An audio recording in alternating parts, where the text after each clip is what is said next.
جو فقہ حنفی ہے اس کی اکثر روایات حضرت عبداللہ ابن مسعود رضی اللہ تعالیٰ عنہ سے لی ہوئی ہے۔ تو حضرت عبداللہ ابن مسعود رضی اللہ تعالیٰ عنہ اسی لیے کہتے تھے کہ بھئی یہ تو سورہ کہف، مریم، طٰہٰ، انبیاء، میں نے آپ کو سورہ کہف کا جو شان نزول ہے اس میں بھی بتایا، مشرکین مکہ نے جو ڈیمانڈ کیا تھا، اور سورہ مریم اور طٰہٰ وغیرہ، تو چونکہ یہ ساری صورتیں ان کے سامنے مکۃ المکرمہ میں نازل ہوئی، اس لیے ان کو اس کی اہمیت پتہ تھی، کیونکہ یہ بعد میں بھی ایک بڑے زمانے تک جو ہے اللہ تعالیٰ نے ان کو زندگی عطا فرمائی تھی حضرت عبداللہ ابن مسعود رضی اللہ تعالیٰ عنہ کو۔ تو اس اعتبار سے باقی کا یعنی بعد کا جو زمانہ تھا، اس زمانے کے اندر لوگوں کو یہ بتاتے تھے کہ ان کا ابتدائی زمانہ، کیونکہ ایمان میں 6 نمبر پہ یہ داخل ہوئے تھے۔ اب ہم آگے بڑھتے ہیں تو اس سے ہم کو یہ پتہ چلتا ہے کہ سورہ انبیاء کا مقام کتنا اونچا ہے، سورہ انبیاء کا مرتبہ کتنا اونچا ہے، سورۃ الانبیاء کی تلاوت ہم نے خاص طور پہ کیسے کرنا چاہیے، اور سورۃ الانبیاء جو ہے اس کو کثرت سے پڑھنا چاہیے، خاص طور پہ اس کو ترجمے کے ساتھ میں، اور اسی طرح سے جو ہے اس کو ہم نے جو ہے یعنی اس کا جو تفسیر ہے اس کی وہ خاص طور پہ پڑھنا چاہیے۔ تو ہم کو پھر پتہ چلے گا کہ اللہ تبارک و تعالیٰ نے اس میں انبیاء علیہم الصلاۃ کے واقعات کیسے بیان کیے ہیں۔ چلیے اب اس واقعے کی طرف ہم آتے ہیں، حضرت ابراہیم علیہ السلام کا۔ اعوذ باللہ من الشیطان الرجیم وَلَقَدْ آتَيْنَا إِبْرَاهِيمَ رُشْدَهُ مِن قَبْلُ وَكُنَّا بِهِ عَالِمِينَ، اور آگے دی تھی ہم نے ابراہیم کو اس کی نیک راہ، اور ہم رکھتے ہیں اس کی خبر۔ اذ قال لأبيه وقومه ما هذه التماثيل التي انتم لها عاكفون، جب کہا اس نے اپنے باپ کو اور اپنی قوم کو، یہ کیسے بت ہے جن پر تم مجاور بنے بیٹھے ہو۔ قالوا وجدنا آباءنا لها عابدین، بولے ہم نے پایا اپنے باپ دادوں کو انہی کی پرستش کرتے ہوئے۔ حضرت ابراہیم علیہ السلام کے جو والد تھے ان کا نام تھا آزر، اور وہ خود جو ہے نا بت بنایا کرتے تھے، اور لوگ اس بتوں کی پرستش کیا کرتے تھے، عبادت کیا کرتے تھے۔ تو حضرت ابراہیم علیہ السلام نے اپنے ابا سے اور اپنے دیگر قوم کے لوگوں سے یہ کہا، ارے بھائی یہ جو تمہارے خدا ہے جن کی تم پرستش اور عبادت کرتے ہو، ابا جان یہ تو تم نے خود نے بنائے ہوئے ہیں۔ ابا جان کیا کہنے لگے، دیکھو یہ بہت بڑا جو ہے نا، یہ وہ چیز ہے جو انسان کو کفر پر، شرک پر، بدعت پر، خرافات پر اور اپنی ہٹ دھرمی کے اوپر جب انسان جو باقی رہتا ہے اور اس پہ جو جمع ہوا رہتا ہے وہ یہی جملہ ہے۔ کون سا جملہ؟ قالوا وجدنا آباءنا لها عابدین، بولے ہم نے پایا اپنے باپ دادوں کو انہی کی پرستش کرتے ہوئے۔ یہی جملہ ہمارے آج کے زمانے میں بھی اگر آپ کسی کو حق بات سمجھاؤ گے وہ یہی کہتا ہے، تم زیادہ شانے ہیں کہ ہمارے باپ دادا زیادہ شانے تھے، یا فلانے صاحب زیادہ شانے تھے، یا فلانے صاحب زیادہ ہوشیار تھے۔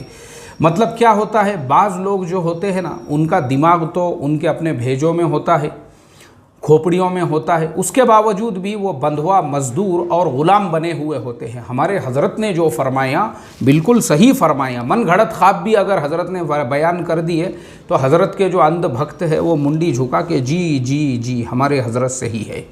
تو کیونکہ ان کے اندر سوچنے سمجھنے کی صلاحیت نہیں رہتی، وہ اپنے دماغ سے، اپنی عقل سے، اپنے فہم سے نہیں سوچتے، دوسرے کے فہم سے وہ سوچتے ہیں، اور یہی جملہ وہ بھی استعمال کرتے ہیں۔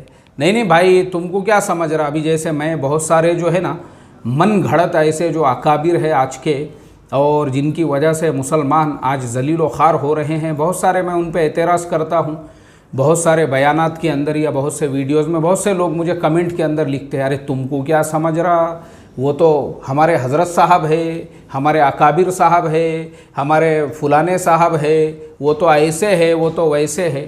ارے ٹھیک ہے بھائی، وہ کیسے بھی رہنے تو اس سے ہم کو کچھ لینا دینا نہیں ہے۔ ہم کو اللہ تعالیٰ نے عقل سلیم عطا فرمائی ہے، ہم کو اللہ تعالیٰ نے دماغ دیا ہے، سوچنے سمجھنے کی صلاحیت دی ہے۔ ہم خود بھی قرآن کریم کا مطالعہ کر کے، تفسیر کو پڑھ کر، حدیث کی کتابوں کو پڑھ کر، ارے آپ بھی تو کر سکتے ہیں نا فیصلہ۔ آپ کے لیے نمونہ کون ہے؟ اللہ کے نبی اور قرآن کریم۔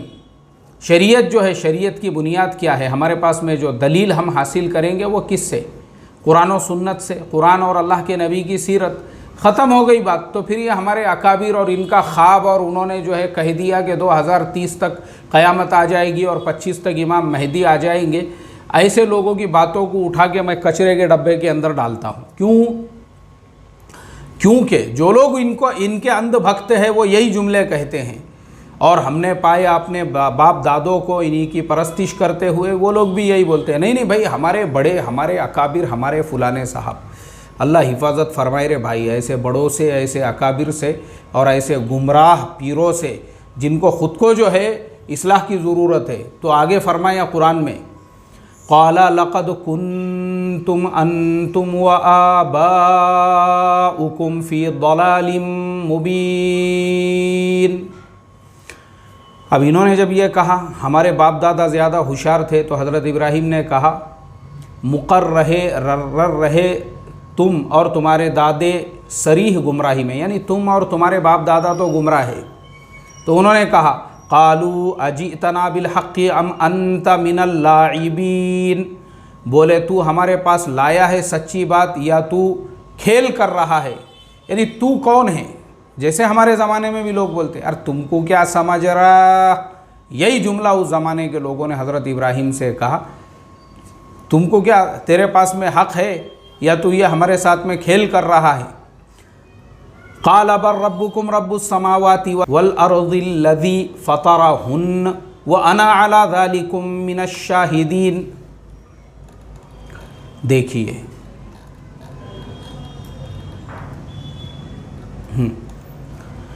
حضرت ابراہیم علیہ السلام نے کہا رب تمہارا وہی ہے، رب آسمانوں کا، زمینوں کا، جس نے ان کو بنایا، اور میں اس کا شاہد ہوں، میں اس کی گواہی دیتا ہوں۔ وَتَاللَّهِ لَأَكِيدَنَّ أَصْنَامَكُمْ بَعْدَ أَن تُوَلُّوا مُدْبِرِينَ، اور اللہ کی قسم میں علاج کروں گا تمہارے ان خداؤں کا جب تم جا چکو گے پیٹھ پھیر کر۔ اب حضرت ابراہیم علیہ السلام جو ہے انہوں نے کہا کہ دیکھو میں تم کو بتاتا ہوں تمہارے خداؤں کی حقیقت، جن کی تم پرستش اور عبادت کرتے ہو، میں تم کو بتاتا ہوں۔ فَجَعَلَهُمْ جُذَاذًا إِلَّا كَبِيرًا لَهُمْ لَعَلَّهُمْ إِلَيْهِ يَرْجِعُونَ، پھیر کر ڈالا ان کو ٹکڑے ٹکڑے، مگر ایک بڑا ان کا کہ شاید اس کی طرف رجوع کرے۔ پھر کر ڈالا حضرت ابراہیم علیہ السلام نے ان کے جتنے بھی سارے خدا تھے، سارے خداؤں کو جو ہے اپاہج بنا دیا۔ اب اس کے بعد میں یہ، اور ان کا جو سارے خداؤں کا جو بڑا خدا تھا اس کو ویسے ہی باقی رکھا۔ اب جو قوم تھی اس نے کہا قالوا من فعل هذا بآلهتنا انه لمن الظالمین۔ قوم آئی تو قوم نے کیا کہا؟ کہنے لگے کس نے کیا یہ کام ہمارے معبودوں کے ساتھ، اور اس نے تو بہت زیادہ ان کے اوپر ظلم کیا، اور وہ کوئی بے انصاف ہے، یعنی ظالم ہیں۔ اب دیکھیے یہاں پر جو ہے یہ واقعہ جس شہر میں رونما ہوا تھا وہ عراق کا شہر ہے، اس کا نام ناصریہ ہے، جہاں پہ آج بھی حضرت ابراہیم علیہ السلام کا گھر ہے، اور یہ بت خانہ بھی وہاں پر ہے، جس بت خانے کے اندر یہ واقعہ پیش آیا تھا، جہاں پہ حضرت ابراہیم علیہ السلام نے سارے بتوں کو جو ہے اپاہج بنا دیا تھا۔ قالوا سمعنا فتى يذكرهم يقال له ابراہیم۔ لوگوں نے جب یہ حال دیکھا تو ایک دوسرے سے کہنے لگا کہ جس نے بھی ہمارے خداؤں کے ساتھ ایسا کیا وہ تو بڑا ظالم ہے۔ پھر بولے ہم نے سنا ہے ایک نوجوان جو ہمارے خداؤں کو برا بھلا کہتا تھا، اس کا نام ابراہیم ہے، اس کو ابراہیم کہتے ہیں۔ لوگوں نے کہا کہ ارے ہاں ابراہیم، وہ اس سے پہلے بھی ایک دو مرتبہ اس سے حجت ہو چکی ہے اس مسئلے کے اندر، پھر چلو بولے اس کی طرف، وہ وہی ہو سکتا ہے۔ قالوا فأتوا به على أعين الناس لعلهم يشهدون۔ وہ بولے اس کو لے آؤ لوگوں کے سامنے، شاید وہ دیکھے۔ قالوا اانت فعلت هذا بآلهتنا یا ابراہیم۔ اب حضرت ابراہیم علیہ السلام کو پنچایت میں لایا گیا، اس زمانے میں بھی پنچایت ہوتی تھی، پورے گاؤں کے مکھیا مکھنڈ سارے لوگ کھڑے ہوئے ہیں، بیٹھے ہوئے ہیں، پورا گاؤں ہے، اور سب کے سامنے حضرت ابراہیم علیہ السلام سے یہ کہا گیا، قالوا اانت فعلت هذا بآلهتنا یا ابراہیم، بولے کیا تو نے کیا ہے ہمارے خداؤں کے ساتھ اے ابراہیم؟ اے ابراہیم کیا تو نے ہی ہمارے خداؤں کو اپاہج بنا دیا؟ قال بل فعل، بولا نہیں، پر یہ کیا ہے؟ کبیرہم ھذا فاسألوہم ان کانوا ینطقون۔ حضرت ابراہیم علیہ السلام نے کہا دیکھو یہ بڑا جو ہے یہ کھڑا ہوا ہے، سو اس سے پوچھو اگر یہ بات کر سکتا ہے نا۔ بھائی تمہارے جتنے بھی خدا ہے سارے اپاہج ہو چکے ہیں، جن کی تم پرستش اور عبادت کرتے ہو، اب یہ جو بڑا ہے تمہارا خدا جو ساروں کے بیچ میں جو ہے کھڑا ہے، اس سے سوال کرو، کیونکہ یہ اکیلا ہی جو ہے۔ اور حضرت ابراہیم علیہ السلام نے کیا کیا تھا، وہ جو ہتھوڑا تھا ان کے ہاتھ میں، جس سے انہوں نے وہ جو پورا بت خانہ تھا اس کی پورا جو ہے انہوں نے سارے بتوں کو جو اپاہج بنایا، تو سب سے بڑا جو بت تھا اس کے گلے میں انہوں نے جو ہے نا وہ ہتھوڑا رکھ دیا تھا۔ یہ بھی ان کی حکمت دیکھو۔ اور لوگوں سے کیا کہا، بولے بھائی میرے سے کیوں پوچھ رہے ہو پنچایت کے اندر، دیکھو نا ابھی یہ یہاں پہ جو ہے یہ جو جناب کھڑے ہوئے ہیں، ایک کام کرو اس کو پوچھو۔ ہتھوڑا بھی اس کے گلے میں نظر آ رہا ہے، اس سے ایسا پتہ چلتا ہے کہ شاید اسی نے ایسا کیا ہو، اسی نے تمہارے جو ہے باقی کے اس کے جو جتنے تمہارے چھوٹے موٹے خدا تھے، اگر یہ بات کرتا ہو۔ فَرَجَعُوا إِلَىٰ أَنفُسِهِمْ فَقَالُوا إِنَّكُمْ أَنْتُمُ الظَّالِمُونَ، پھر سوچے اپنے دل میں، پھر بولے لوگ تم ہی نا انصاف ہو۔ ثُمَّ نُكِسُوا عَلَىٰ رُؤُوسِهِمْ، پھر اوندھے ہو گئے سر جھکا کر، لَقَدْ عَلِمْتَ مَا هَٰؤُلَاءِ يَنطِقُونَ، تو تو جانتا ہے جیسا یہ بولتے ہیں۔ قَالَ أَفَتَعْبُدُونَ مِن دُونِ اللَّهِ مَا لَا يَنفَعُكُمْ شَيْئًا وَلَا يَضُرُّكُمْ۔ حضرت ابراہیم علیہ السلام نے کہا ارے تم خود ہی ایسے خداؤں کی عبادت کرتے ہو اللہ کے علاوہ، یعنی اللہ کو چھوڑ کر، جو نہ تم کو نفع پہنچا سکتے ہیں نہ تمہارا نقصان کر سکتے ہیں۔ اُفٍّ لَكُمْ وَلِمَا تَعْبُدُونَ مِن دُونِ اللَّهِ أَفَلَا تَعْقِلُونَ، بیزار ہوں میں تم سے جن کی تم عبادت کرتے ہو اللہ کے سوا، کیا تم کو عقل نہیں ہے؟ بھیجے کے اندر کھوپڑی میں بھیجا ہے نا تمہارے، عقل نہیں ہے تم لوگوں کو؟ لوگوں سے حضرت ابراہیم نے کہا قَالُوا حَرِّقُوهُ وَانصُرُوا آلِهَتَكُمْ إِن كُنتُمْ فَاعِلِينَ، لوگوں نے کہا یہ بے ادب ہے، آگ جلاؤ، اس کو ڈال دو آگ کے اندر اور اپنے خداؤں کی مدد کرو اس کے ذریعے سے۔ اب دیکھو یہاں پہ سیم ویسا ہی ہوا جیسے ہمارے زمانے میں ہوتا ہے، جیسے میرے بارے میں بھی بہت سارے لوگوں کے آپ نے ویڈیو وغیرہ دیکھے ہوں گے، یہ اپنے اکابر کا گستاخ ہے، یہ ہمارے بزرگوں کا گستاخ ہے۔ ارے تمہارے بزرگوں کی پوجا کرو جا کے، تمہارے اکابر کی، اللہ نے ہم کو عقل سلیم عطا فرمائی ہے، ہم تمہارے اکابر کے بندھوا مزدور بن کے نہیں رہ سکتے۔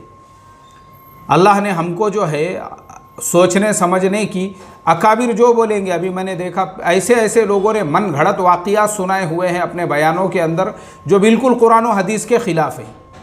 بہت سارے اکابر کے آپ کو ایسے بیان مل جائیں گے، بہت سارے لوگ جن کی لوگ پوجا پرستش کرتے ہیں، من گھڑت قصے کہانیاں قرآن حدیث کو چھوڑ کر، نہ ان میں اللہ کے نبی کی سیرت کے واقعات ہے، نہ ہی قرآن کی کچھ نہیں ہے، سب اپنے اکابر کو چنے کے جھاڑ پہ چڑھایا ہوا ہے۔ اور یہی ہوتا ہے ہمارے یہاں پر، ہمارے کان بھی جو ہے نا وہ عیاشی کے عادی بن گئے ہوئے ہیں، یعنی کہیں پہ اگر بیانوں کی مجلس ہے، جب تک وہاں پہ لطیفے نہیں سنائے جائیں گے، جوکس نہیں سنائے جائیں گے، لوگوں کو جو ہے من گھڑت قصے کہانیاں سن کے ہنسایا نہیں جائیں گا، ہم لوگوں کو لگتا ہے نہیں یار یہاں بیان ہی نہیں ہو رہا ہے، کیونکہ ہمارے کانوں کو قرآن سننے کی، حدیث سننے کی، اللہ کے نبی کے واقعات سننے کی عادت نہیں رہی، من گھڑت قصے کہانیاں سناؤ تم۔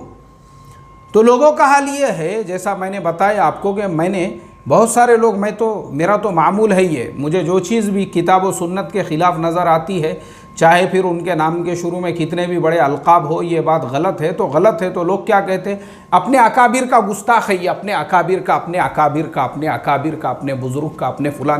تمہارے بزرگ، تمہارے اکابر من گھڑت خواب و خیال بیان کریں گے تو ہم ایکسیپٹ کریں گے، اس کو قبول کریں گے.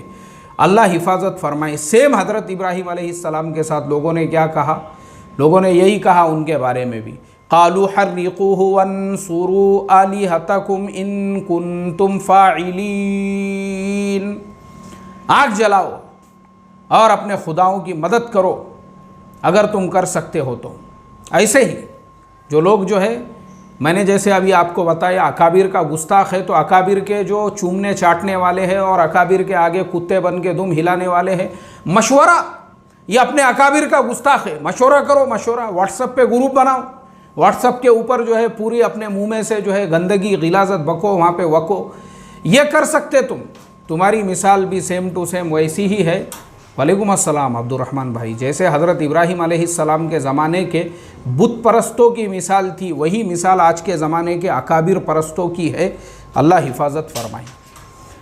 تو آگے انہوں نے، جیسے ہمارے زمانے میں مشورہ ہو رہا ہے، میسج ٹائپ کر کے جو ہے سوشل میڈیا پہ وائرل کیا جا رہا ہے، میرے خلاف میں ویڈیو بنا کے جو ہے یوٹیوب پہ ڈالے جا رہے ہیں، صرف اس وجہ سے کیونکہ میں ان کے خداؤں کو خدا نہیں مانتا ہوں. میرے نزدیک وہ صرف ایک انسان ہے، ایک عام مسلمان ہے. اس کے علاوہ نہ میں ان کو اکابر سمجھتا ہوں، نہ بزرگ سمجھتا ہوں، نہ خانقاہ کے پیر صاحب سمجھتا ہوں، نہ شیخ صاحب سمجھتا ہوں. کچھ نہیں سمجھتا ہوں میں ویسوں کو.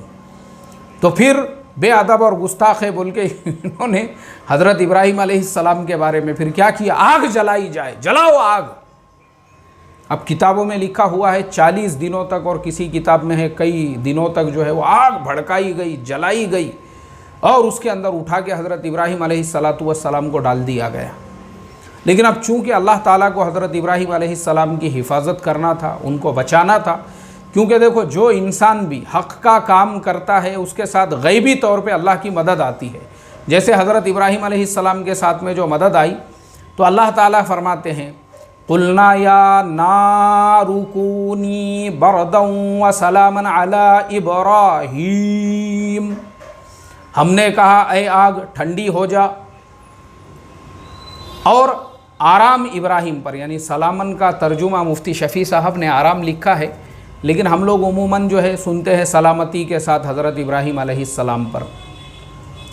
اب اللہ تعالیٰ نے جو ہے خود آگ سے کہا اے آگ ٹھنڈی ہو جا، سلامتی کے ساتھ اور آرام کے ساتھ ابراہیم پر. یعنی ابراہیم علیہ السلام کے لیے ایک آگ تو ایسی جل رہی ہے، آگ کا ایسے پورے شعلے بھڑک رہے ہیں، اور یہاں پر جو ہے بت پرست جو تھے وہ خوش تھے کہ ہم نے حضرت ابراہیم کو آگ میں ڈال دیا. اچھا، اب اس کے آگے پیچھے لوگ 50 واقعات سناتے ہیں. بادشاہ کی بیٹی تھی اور وہ دیکھ رہی تھی اور آگ میں کود گئی.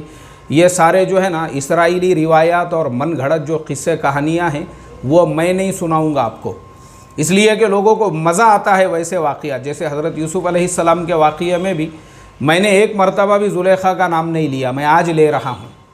کیوں؟ مزہ آتا ہے، مزہ لوگوں کو. لوگوں نے اسی کو حضرت یوسف علیہ السلام کا قصہ سمجھ لی ہے. وہ پورے واقعے سے جو عبرت اور نصیحت ملنے والا ہے وہ نہیں معلوم ہے. بس یہ ایسے ہم کو جو ہے واقعات سننے کی عادت ہے. ایسے ہی حضرت ابراہیم کے واقعے میں بھی بولے وہ چڑیاں تھی اور چوچ میں پانی لے کر آئی تھی، یا ایسے بہت سارے واقعات ہیں. بہرحال مجھے ابھی وہ سب نہیں بیان کرنا ہے، میں صرف یہاں پہ ترجمہ بیان کروں گا اور اس کی تھوڑی سی تشریح سنا دوں گا آپ لوگوں کو. تو حضرت ابراہیم علیہ السلام کے لیے اللہ نے کہا قُلْنَا يَا نَارُ كُونِي بَرْدًا وَسَلَامًا عَلَىٰ إِبْرَاهِيمَ. ہم نے کہا اے آگ ٹھنڈی ہو جا، سلامتی کے ساتھ ابراہیم پر. اب وہ پوری کا پوری آگ جو ہے گلزار ہو گئی. حضرت علامہ اقبال رحمۃ اللہ علیہ نے جو فرمایا ہے بسم اللہ الرحمن الرحیم کہ آج بھی ہو جو ابراہیم سا ایماں پیدا، آگ کر سکتی ہے انداز گلستہ پیدا. ایمان چاہیے اس کو. جیسا میں نے ابھی آپ کو بتایا نا کہ اکابر کے بھی جو چومنے چاٹنے والے ہیں اور جو کتوں کا جھنڈ ہے، مشورہ کیا جا رہا ہے اور مشورے میں سازشیں اور پلاننگ. اور جیسے یہاں پہ اللہ تعالیٰ نے حق کے ساتھ اللہ کی مدد آئی اور حضرت ابراہیم علیہ السلام کے لیے وہ آگ گلستہ بن گئی، ویسے ہی ہمارے خلاف میں بھی جو مشورے اور پلاننگ اور کرنے والے ہیں، پتہ چلا ان میں سے کئیوں کے روانگی کے آداب ہو چکے ہیں، بہت ساروں کو تو کفن اور غسل بھی نہیں ملا، اللہ حفاظت فرمائے۔ بہت کنڈ تھا ان کو مشورہ کرنے کا، بہت شوق، مشورے کرتے، مشورہ کرو، پلاننگ کرتے، کیوں؟ ہمارے اکابر کا گستاخ، ہمارے اکابر کا، اس نے ہمارے فلاں حضرت کو ایسا بولا، فلاں حضرت کو ایسا بولا۔ پوجا کرو، پوجا تمہارے حضرتوں کی، پوجا کرو ان کی۔ ہمارے ساتھ ہم اللہ کے نبی صلی اللہ علیہ وسلم اور قرآن اور سنت جو ہے اس کا راستہ امت کو بتانے والے ہیں، تمہارے اکابر کا راستہ نہیں بتانے والے ہیں، آخری سانس تک انشاءاللہ۔ وہ ہمارا کام ہے، وہ ہم کرتے رہیں گے، اور اسی لیے اللہ کی مدد و نصرت بھی ہمارے ساتھ ہے کہ تمہارے 50 مشوروں کے بعد میں بھی آج بھی ہم تفسیر قرآن بیان کر رہے ہیں، وہ بھی زندے، قبرستان میں سے نہیں، اور مشورہ کرنے والے آدھے قبرستانوں میں جا چکے ہیں، اور اب بچے ہوئے جو آدھے ہیں اگلا نمبر انہی کا ہے انشاءاللہ چوتھی لاٹ میں، اللہ سے حفاظت فرمائے۔ تو آگے اللہ نے فرمایا اعوذ باللہ من الشیطان الرجیم وَأَرَادُوا بِهِ كَيْدًا فَجَعَلْنَاهُمُ الْأَخْسَرِينَ، اور چاہنے لگے اس کا برا، پھر انہی کو ڈالا ہم نے نقصان میں۔ یہ ہے دیکھو مشورہ کرنے والوں کے بارے میں، برا چاہنے لگے، واٹس ایپ پہ گروپ بنا کے مشورے کرنے لگے، اور جو ہے سازشیں کرنے لگے، اور امامت سے کیسے ہٹایا جائے اس کے لیے جو ہے پورا پلان گھروں میں، کبھی اس کے گھر میں مشورہ، کبھی اس کے گھر میں مشورہ، کبھی یہاں مشورہ، کبھی وہاں پہ مشورہ، ایسے 50 مشورے کیے جانے لگے۔ لیکن جن کے خلاف مشورہ کیا جانے لگا وہ حضرت ابراہیم علیہ السلام کو اللہ تعالیٰ نے قیامت تک کے لیے باقی رکھا، اور جو مشورہ کرنے والے تھے ان کے بارے میں فرمایا وَأَرَادُوا بِهِ كَيْدًا فَجَعَلْنَاهُمُ الْأَخْسَرِينَ، چاہنے لگے اس کا برا، پھر انہی کو ڈالا ہم نے نقصان میں۔ تمہارے برا چاہنے سے کچھ نہیں ہوتا ہے، بلکہ جو برا چاہنے والے ہوتے ہیں قبرستانوں کے اندر ان کا مقام ہوتا ہے، اور بغیر غسل اور کفن کے جو ہے دفن کرنے کی نوبت آتی ہے، اللہ حفاظت فرمائے۔ تو بہرحال محترم دوستو، یہ جو واقعہ ہے پورا حضرت ابراہیم علیہ السلام کا، جیسا میں نے ابھی آپ کو بتایا، عراق کے اندر آج بھی حضرت ابراہیم علیہ السلام کا گھر موجود ہے، وہ صنم خانہ بھی موجود ہے، وہ بت خانہ بھی موجود ہے، جہاں پہ یہ حادثہ پیش آیا تھا۔ تو اس پورے واقعے کا خلاصہ یہی ہے کہ دیکھو، ایک مسلمان ہونے کے ناطے سے بجائے انسانوں کی پرستش کرنے کے، انسانوں کو خدا سمجھنے کے، اکابر صاحب کو خدا سمجھنے کے، بزرگ صاحب کو خدا سمجھنے کے، ہم نے صرف اور صرف یہ ہے قرآن اور یہ ہے سنت، اللہ کے نبی کی حدیث، ان دونوں کا دامن پکڑ کے ہم نے چلنا چاہیے بس۔ قرآن و سنت یہ ہمارے لیے مشعل راہ ہے، اس کے علاوہ باقی جو کوئی بھی ہے وہ ہمارے تمہارے جیسے ہی انسان ہے، جو اکابر صاحب اور فلانے صاحب اور حضرت صاحب اور یہ صاحب۔ مجھے اس چیز سے سخت نفرت ہے، جو بعض علاقوں میں بھی میں نے دیکھا ہوں، لوگوں کے اندر اتنی زیادہ بزرگ پرستی پیدا ہو چکی ہے، خانقاہوں میں بیٹھے ہوئے پیروں کو انہوں نے نبیوں سے اونچا بنا دیا، عملیات کرنے والے باباؤں کو خدا بنا دیا۔ اب بہت سارے لوگ، میں ان کے بیان بھی سنتا ہوں، اس کے اندر جو ہے ایک دوسرے کے بارے میں، فلانے صاحب کے تو بس چہرے کو دیکھنا ہی بولے ہمارے لیے مغفرت اور بخشش کا ذریعہ ہے۔ کون سے قرآن میں ہے بھائی یہ؟ کس حدیث کے اندر ہے یہ؟ کیا یار حد ہو گئی یہ تو، کہ کسی کے چہرے کو دیکھنے سے ہی بولے بس ہو گئی مغفرت، ہو گئی، تم کو سرٹیفکیٹ مل گیا۔ یہ تو عیسائیوں کا عقیدہ ہو گیا، یہ تو یہودیوں کا عقیدہ ہو گیا یہ۔ ارے بھائی میرے، ہم انسان، دیکھو یاد رکھو، ہمارے لیے قرآن و سنت، اللہ کے نبی صلی اللہ علیہ وسلم کی سیرت، اور اللہ تعالیٰ نے جو قرآن ہم کو عطا فرمایا ہے، اور سیرت کو ہم سمجھیں گے صحابہ اکرام رضوان اللہ تعالیٰ علیہم اجمعین کی زندگیوں سے۔ ہم کو یہ اکابر کی، یہ پیر صاحب کی اور یہ ان کی اور یہ چوما چاٹی کی ضرورت ہی نہیں ہے۔ جو ہم نے یہ سمجھ لیا ہے چوما چاٹی کرے تو مغفرت ہو گئی ہماری۔ اللہ ہم تمام کی حفاظت فرمائے محترم دوستو، اور ہم تمام کو اسلام کے حقیقی مفہوم کو سمجھنے والا بنائے۔ اصلی اسلام کیا ہے، حقیقی اسلام کیا ہے، اور وہ ہمارے کب سمجھ میں آئیں گا؟ جب ہم قرآن کریم کو پہلے تو الفاظ کے ساتھ میں صحیح پڑھیں گے،